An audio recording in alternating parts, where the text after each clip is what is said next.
হয়ে গেলাম, ষড়যন্ত্র শেষ হয়ে গেল। এখনো পর্যন্ত ষড়যন্ত্র অব্যাহত রয়েছে।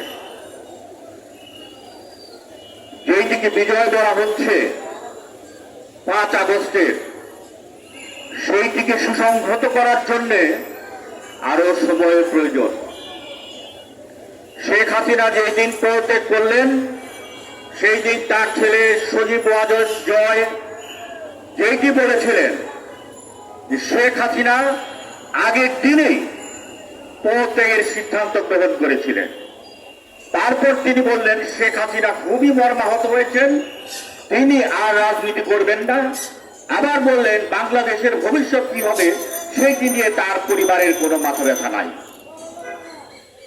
পরের দিন আবার তিনি বললেন যে বাংলাদেশে যদি গণতন্ত্র ফিরে আসে, যদি নির্বাচন দেয়া হয়, তাহলে শেখ হাসিনা দেশে ফিরবেন।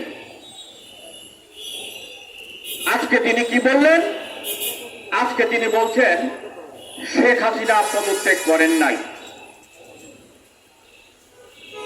কি? তিনি স্বেচ্ছায় ভারতে চলে গেছেন পদত্যাগ না করে।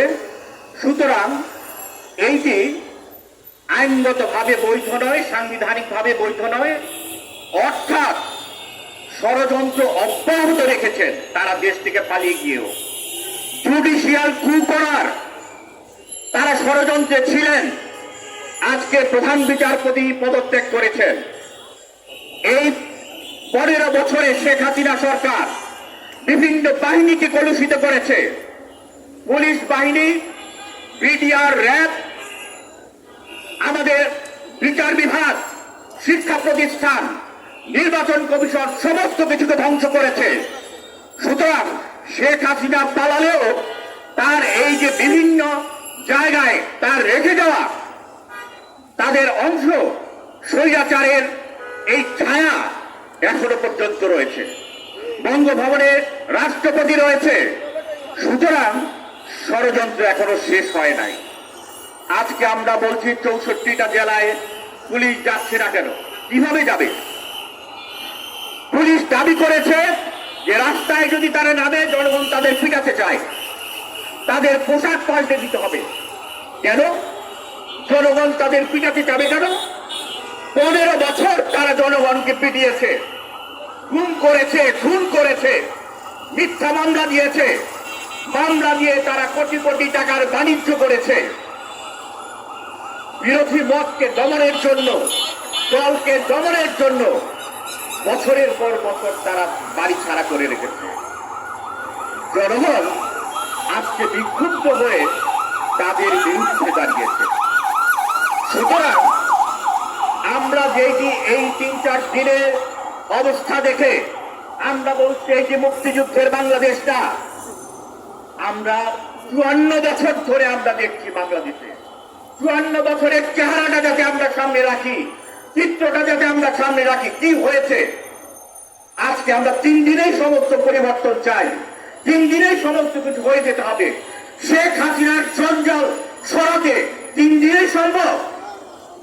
আমরা নারায়ণগঞ্জের দিকে যদি তাকাই, নারায়ণগঞ্জে আমাদের সাম্প্রদায়িক যে সহিংসতা এবং উস্কানি কোন কোন সময় হয়েছে? 88 সালে হয়েছে। এই যে কিয়সপুকুরের সামনে মিছিল বের করেছে বাবরি মসজিদ ভাঙার সেই সময়ে কে? শামীম ওসমান মিছিল বের করেছে রাত 12টায়। আমাদের বংশীরা সেই মিছিল থামিয়েছে। তারপর 92 সালে বাবরি মসজিদ যখন ভাঙে, তখন নারায়ণগঞ্জে মিছিল কে বের করেছে? তৈমুর আলম খন্দকারের সাথে আওয়ামী লীগের মিছিল বের করেছে। তৈমুর আলম খন্দকার তখনও বিএনপিতে যোগ দেয় নাই। 2011 সালে এই যে দেওভোগে মন্দিরে আক্রমণের নাটক কে করেছিল? পত্রিকায় উঠেছে যে চন্দনশীলের ডায়েরিটা কই, শামীম ওসমান করেছে। বারে বারে বারে বারে হিন্দুদের এখানে আক্রমণের চক্রান্ত যারা করেছে তারা এই ওসমান পরিবার, মনে রাখতে হবে। যাদেরকে বন্ধু মনে করেন আপনারা, তারা ষড়যন্ত্রকারী এবং এই হিন্দু সম্প্রদায়কে সামনে রেখে দাবার গুটি হিসেবে তারা ব্যবহার করেছে। নির্বাচন এলেই তারা তাদেরকে সামনে দাঁড় করিয়ে দেয়। অর্থাৎ নির্বাচনে যদি আমরা ক্ষমতায় আসতে না পারি তাহলে কিন্তু তোমাদের অস্তিত্ব নাই। এই খেলা বহুত হয়েছে। আজকে আমরা যে বিষয়টি দেখছি, এই যে আওয়ামী লীগের পালিয়ে যাওয়া যারা নারায়ণগঞ্জের বিভিন্ন সেক্টরগুলি দখলে রেখেছিল, এইগুলোকে ফেলে চলে গেছে, পালিয়েছে, অথবা বিভিন্ন জায়গায় গা ঢাকা দিয়েছে। আজকে এগুলো বিএনপির তারা সেখানে মনে করছে একটা মহোৎসব। তারা গর্ত থেকে বিভিন্ন জায়গা থেকে এসে এখন এগুলো দখল শুরু করেছে। আজমেরি ওসমানের খুনি বাহিনী, গুন্ডা বাহিনী তারা জাকির খানের দলে ফিরছে। সুতরাং যদি মনে করেন আপনারা বিএনপির, তাদের উদ্দেশ্যে বলছি যে আপনারা ক্ষমতায় চলে এসেছেন, সুতরাং সমস্ত সন্ত্রাসীদের আপনারা লালন করে আরেকটা আওয়ামী লীগ হবেন, ভুলে যান। শেখ হাসিনার পতন পরিণতি দেখেন। বাংলাদেশের মানুষ আর কোন শেখ হাসিনাকে, কোন স্বৈর শাসককে ক্ষমতায় অধিষ্ঠিত হতে দেবে না। সেই জন্যে আমাদের এই দেশটাকে আমরা যেটি বলি 1971 সালে আমরা মুক্ত করেছিলাম, হানাদার মুক্ত করেছিলাম। কি জন্যে আমরা করেছিলাম? একটি অসাম্প্রদায়িক গণতান্ত্রিক বাংলাদেশের জন্য। আমরা যদি 5 তারিখের ঘটনা দেখি, যারা পত্র পত্রিকা পড়েন, ভিতরে খবর রাখে, দেখেন তো কি হয়েছে। 5 তারিখের ঘটনা, 5 তারিখে যখন নাকি 3 বাহিনী প্রধান শেখ হাসিনাকে বলছে যে ম্যাডাম এখন আর আমরা নিরাপত্তা দিতে পারছি না, সবাই ঢাকা ঢুকে গেছে, শেখ হাসিনা বলছেন 10-20 হাজার ফেলে দিলে সমস্যা কি? আইজিপি কে দেখে বলছেন তারা তো ভালো করছে, অর্থাৎ তারা পাখির মতো মানুষ মারছে, আপনারা কেন পারছেন না?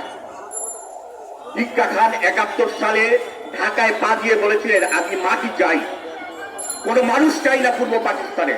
শেখ হাসিনা টিক্কা খান হয়ে গিয়েছিলেন, যার ফলে তার এই পতন হয়েছে। আমরা পুনরায় কোন টিক্কা খানকে, কোন স্বৈর শাসককে, জালেমকে আমরা ক্ষমতায় দেখতে চাই না। যাতে বলে থাকে যে আমাদের দেশের ছাত্র জনতা বিভিন্ন সময় আন্দোলন করেছে, সংগ্রাম করেছে একটি গণতান্ত্রিক বাংলাদেশের জন্য। আমরা স্পষ্ট করে বলতে চাই, আজকে যেই পরিবর্তন সাধিত হয়েছে, সূচিত হয়েছে, এই পরিবর্তনের মধ্যে আমরা যেই বাংলাদেশকে সামনে দেখতে চাই, সেইটি হচ্ছে আমাদের 71-এর স্বপ্নের বাংলাদেশ। যেই বাংলাদেশে হিন্দু, মুসলমান, বৌদ্ধ, খ্রিস্টান সকলে সম্মিলিতভাবে, ঐক্যবদ্ধভাবে নিরাপদে বসবাস করবে, সেই বাংলাদেশে গণতন্ত্রের জন্য বারে বারে রক্ত দিতে হবে না, সংগ্রাম করতে হবে না। সুতরাং এই বাংলাদেশ কখনোই সাম্প্রদায়িক গোষ্ঠীর, মৌলবাদী গোষ্ঠীর বাংলাদেশ হবে না। আমাদের এই বাংলাদেশে মন্দির, মসজিদ, গির্জা, প্যাগোডা সব থাকবে।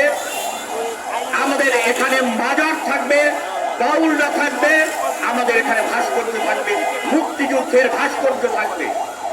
আজকে যারা সেখানে আঘাত করছেন বিভিন্ন স্থাপনায়, বিভিন্ন ভাস্কর্যের, বন্ধ করেন, অতি দ্রুত বন্ধ করেন, ঘরে ফিরেন।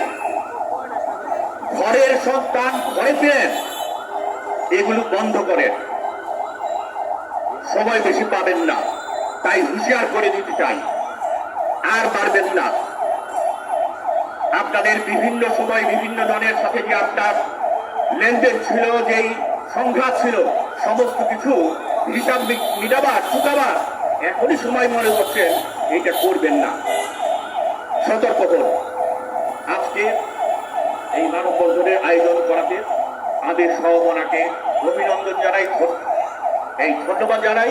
পাশাপাশি সকলকে সতর্ক থাকার আহ্বান জানাচ্ছি। সতর্ক থাকতে হবে, রাজপথে থাকতে হবে।